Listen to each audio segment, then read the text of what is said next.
तो कैसे हैं आप लोग। मैं आशा करता हूं आप सब अच्छे होंगे। तो एक बार फिर से आप सबका स्वागत है। आज के वीडियो शुरू करते हैं। दोस्तों, महापुराण गरुड़ पुराण में जीवन और मरण के विषय में विस्तार से बताया गया है।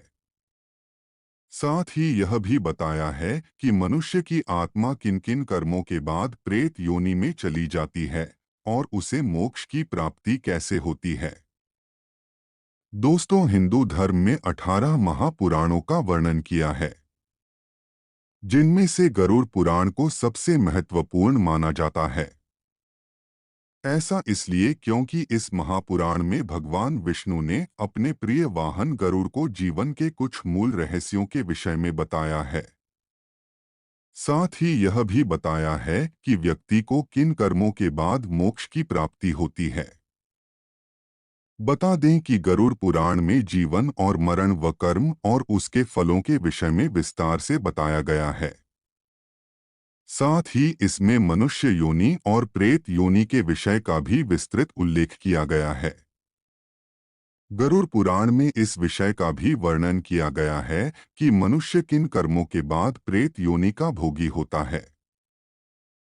गरुड़ पुराण के इस भाग में जानते हैं कि मृत्यु के बाद व्यक्ति भौतिक शरीर से प्रेत योनि में कैसे जाता है। दोस्तों, गरुड़ पुराण में बताया गया है कि जब एक आत्मा शरीर त्यागने के बाद भी भूख, प्यास, क्रोध, द्वेष, वासना आदि भाव से भरा रहता है या किसी की मृत्यु दुर्घटना, हत्या या आत्महत्या के कारण होती है, या जब आत्मा शरीर को प्राकृतिक कारण से नहीं त्यागती है, उस परिस्थिति में आत्मा प्रेत योनि में चली जाती है। गरुड़ पुराण में 84 लाख योनियों के विषय में बताया गया है, जिनमें पशु, पक्षी, वृक्ष, मनुष्य या कीड़े मकोड़े आदि भी शामिल हैं।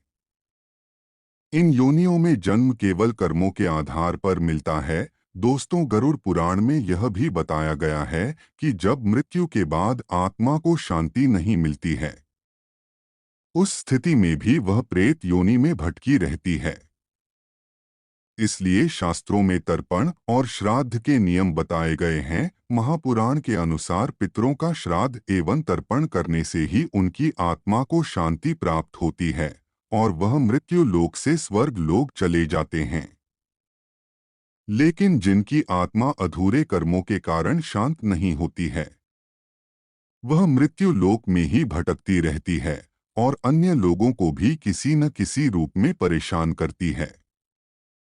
इनमें कुछ आत्माओं की शक्ति बहुत अधिक होती है, जिन्हें भूत प्रेत या राक्षस आदि के रूप में जाना जाता है। लेकिन कुछ आत्माएं बलवान नहीं होती है।